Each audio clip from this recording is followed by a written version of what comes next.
Kalapati lang, wala na akong masabi. Lupit na mga ibon, dalaga niyang kalapati. Siya ay nakakabilib, taong mapagkumbaba. Kilala niyo, punong ministro. Na mga kami ko, Mindanao Avenue na. Alright. So, doon, banda tayo pupunta sa madilim na yan mga kami ko. Alright. At doon tayo magre-release ng ating mga kalapate. Ha? Yan. Alright. Yan.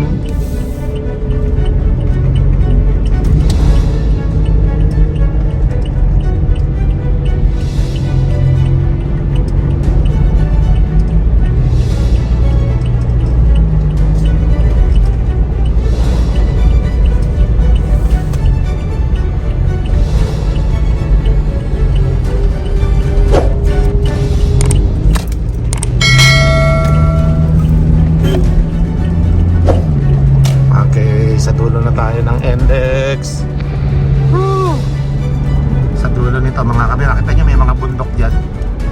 Yan yan mga kamigo. Doon galing yung pondo ng Kalangitan na yan, nasasangga dun sa Bukobabundukan. Kaya yan, makapalang ulap mga kamigo. Pero kaya yan ang kalapati natin, pambihira. Sana yun ay kalapati natin sa ismas-ismas na yan. Kailangan masanay talaga sila ng todo-todo mga kamigo. At marami silang dadaanan na ganyan ang laban, ha mga kamigo. Umuulan, mapondo ka lang ita, malakas ang hangin, mainit. Kayang-kaya ng kalapati natin yan. Hindi na ako kinakabahan sa ganyan mga kamigo. Talagang itinotos natin sila na may bagyo ha? Kayang-kayang umuwi ng kalapati natin dyan. So we'll see mga kamigo, let's go. Okay, so nandito na tayo sa dulo ng NLEX mga kamigo. At ito na yung dulo ng NLEX mga kamigo. So kakaliwa tayo dito at pagkatapos tayo ay pupunta na sa ating release area o release point, release location, ano man ang tawag dyan mga kamigo. Ayan dito yon mga kamigo. Nakita pa tayo ng loft dito na kulay blue. Hindi ko alam kung kanino yon, pero shoutout sa'yo kung sino ka man, idol natin yan. Laki ng loft mga kamigo, kulay blue.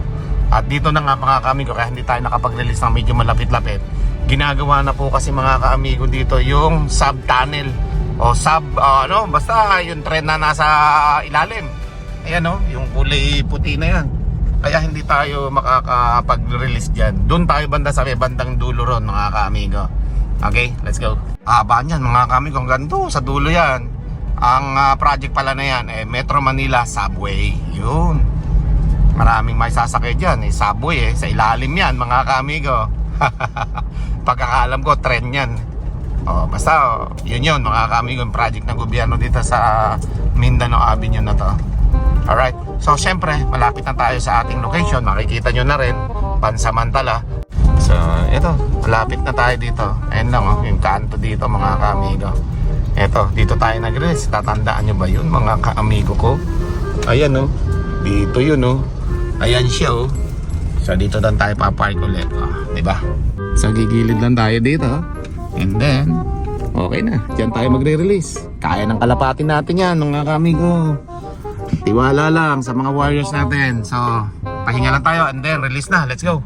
Time check tayo, 6:44 PM. Let's go. Okay, so nandito na tayo. Ay si Pula papakitang gilas si Pula kahit nalilate yan paminsan-minsan, umuuwi pa rin yan. Dito natin dadalhin sa kabila. At dito tayo magre-release ulit. Medyo maluwag-luwag kasi dito mga kaamigo. Kesa doon sa ibang lugar ngayon, talagang di tayo makakapag-release. Dito lang uli ngayon. Ayan mga kaamigo. Pahinga lang kayo. And then release ulit tayo dito. Alright. Yan sabay-sabay kayong uuwi ha. Time check tayo mga kamigo, malapang alas 7 So we'll see. Pahinga lang natin ng konti mga kamigo. Sakto natin alas 7 yung kanilang release mga kamigo. Yan. So ayan mga kamigo, mapapansin natin dito yung kapal ng kaulapan mga kamigo. Yan nasa tawid lang tayo ng kalsada. Ito yung kalsada lang dito lang medyo maluwag-luwag kasi yung location natin para mag-release ng kalapate. So yung nakikita natin kahapon na sobrang daming kalapati dyan, wala na, baka naikarga na yun mga kaamigo sa karera. So ngayon, tayo naman mga kaamigo ay nagte-training ng ating mga kalapati para nasa ganon mas gumaling pa sila, no? Ayan mga kaamigo. In a few minutes, magre-release na tayo mga kaamigo. Sana sumurvive uli mga kalapati natin sa pag-uwi nila sa ating loft, no mga kaamigo. Okay? So abangan po natin. In a few minutes, release na ako. Let's go. Bago tayo mag-release mga kamigo, check muna natin yung panahon sa ating loft ng mga kamigo. Kung maganda ba yung panahon doon, masikat ba. Tignan natin sa CCTV panandalian mga kamigo. Sabay i-release na natin pagkatapos na ito. So tara, let's go.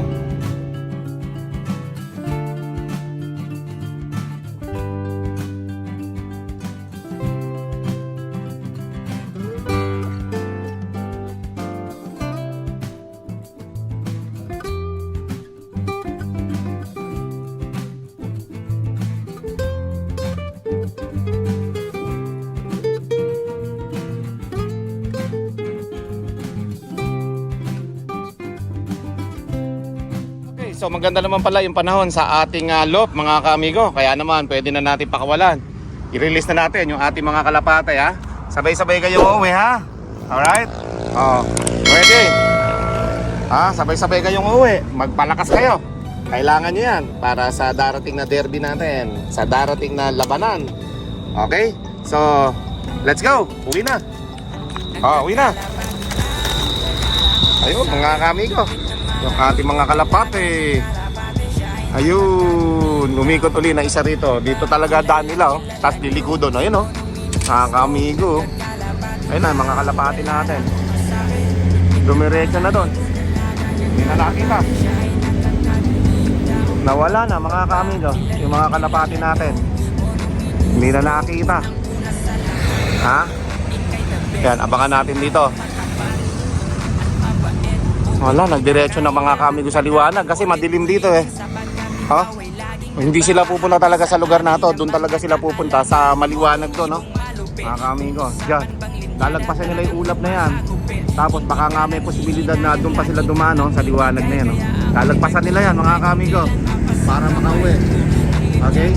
So, biglang nawala. Dumiretso na yata mga kamigo ng uwi. Yung ating 13, Magic 30 na kalapate mga kamigo. Alright. Ayan. At nandito nga tayo sa ginagawang Metro Manila subway. Ito gagawing subway ito sigurado mga kamigo, kaya may bakod eh. Okay? Ayan mga kamigo, nawala na yung ating kalapate. So i-monitor na lang natin sila sa ating CCTV mamaya mga kamigo ha. Kahapon naabutan sila ni Kokoy. Sakto nung pagdating ni Kokoy, dumadating na rin yung kalapate natin sa ating loft mga kamigo. Sakto yung pagka-uwi niya. Nag-abot mga kamigo. Si Kokoy at yung mga kalapate sa pag-uwi. So, abangan natin mamaya sa CCTV. Let's go! Yun mga kamigo. At nai-release na natin yung ating mga kalapate, no? So, na-release natin ng 6:55 AM. 6:57 na. 2 minutes na silang lumilipad. At ayun. Diretso na sila eh.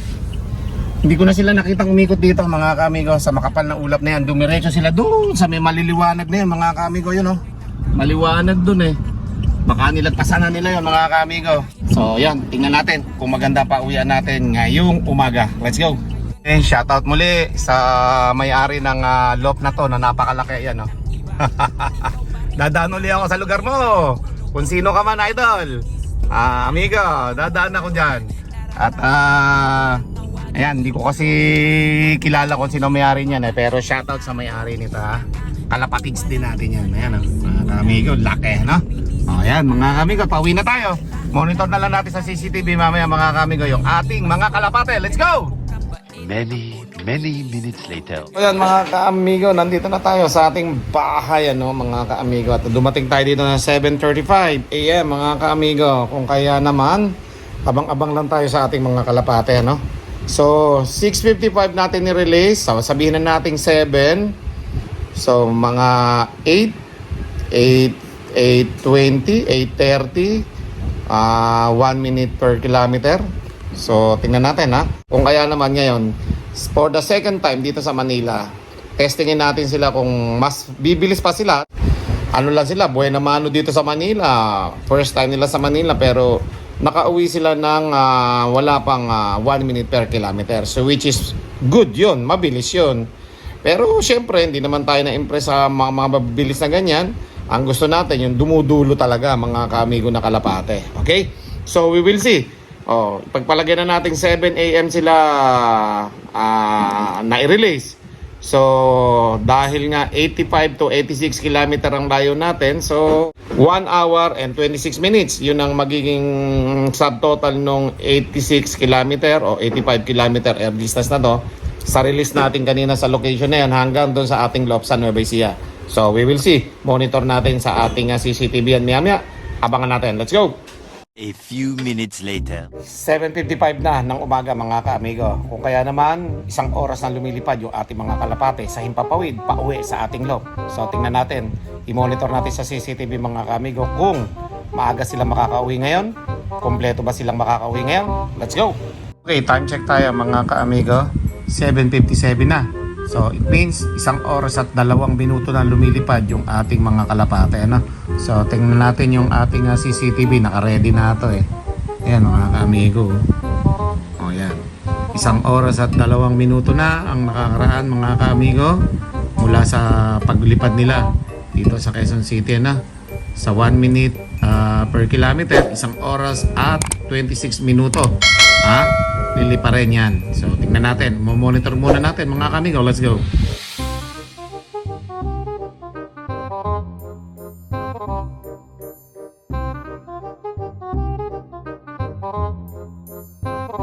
So, yan mga kaamigo. This time, 8:15, nandyan na po sa bahay si Kokoy. Paakit na po sa ating lop. Ano? At tingnan natin kung abutan niya yung mga kalapati natin dyan. Kung sino mauna, kalapati o siya. O, ayan mga kaamigo. Waiting tayo 8:15 AM mga kamigo. Ayun, may dumating na po tayong kalapate sa 8:15 mga kamigo. Umiikot-ikot na po dyan. Sana abutan ni Kokoy mga kamigo O yan may dumapo na isa sa 360 viewing mga kamigo. Wala po kasi nagbabantay kaya yung mga kalapate natin wala magpapapasok kung hindi aabutan ni Kokoy.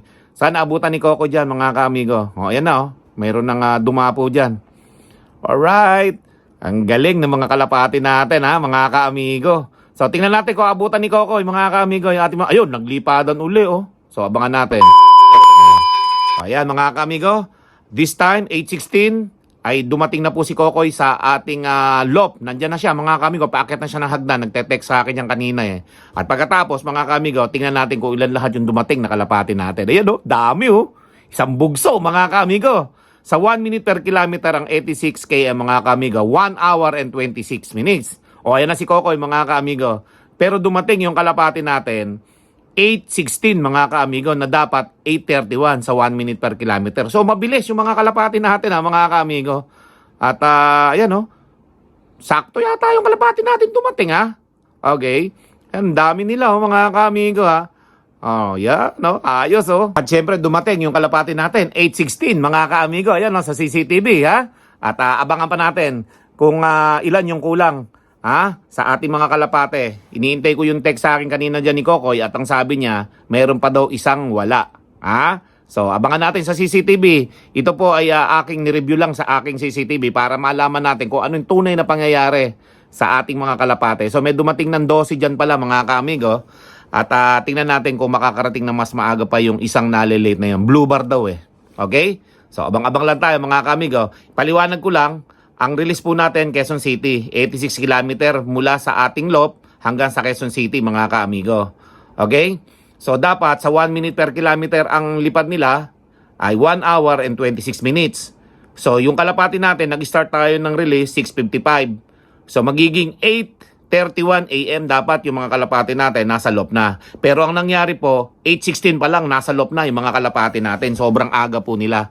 Okay? Nabit na naman nila yung 1 minute per kilometer na lipad, mga kaamigo. O yun, meron tayong isang kalapating dumating, mga kaamigo, Okay, tingnan natin kung sino yan. Blue bar daw yung nawawala, Ayan na po, mga kaamigo. Yung isa nating blue bar, dumating na, mga kaamigo. So, it means, kompleto na yung ating mga kalapate. Kaya po napakabilis ng pagkakauwi ng ating mga kalapate, Meron lang tayo na late na isa konti, pero dumating din kaagad, mga kaamigo. Kung kaya naman, napakaganda ng pagkakatraining natin at bala ko nga na ibalik sila uli bukas upang makita natin mga kaamigo kung yung ating mga kalapati na yan ay magiging consistent sa kanilang pag-uwi, hindi na natin sila itotos ng 3x3. 1 by 1 na po mga kaamigo pagbalik natin ng Quezon City. Okay? So check natin yung ating mga kalapati mga kaamigo sa ating cage. Tingnan natin kung kompleto na. Let's go! Ayan na po mga kaamigo yung ating mga kalapati. Alright, Magic 13 sila mga kaamigo. Kompleto, Ricardo, mga kaamigo, ha? Ayan na. Ayos, mga kalapati natin. Ha? Para hindi lumipad, mga kaamigo. 86 kilometer yan, ha? Metro Manila na, Quezon City, Mindanao Avenue. Alright, ang galing, oh. So, babalik tayo bukas, mga kaamigo. Abangan nyo po uli yung susunod natin vlog, ha, mga kaamigo. At tingnan natin kung madadali nila yung 1 by 1 toss. Doon natin masusubukan kung talagang consistent ang uwi nila. Sa 1-on-1 kasi, mga kaamigo, doon mo malalaman kung talagang uuwi sila, hindi yung grupo-grupo. Okay? Abangan nyo po yan, susunod nating toss na yan, mga kaamigo. See you in my next video! Let's go! May punong ministro, Lap TV.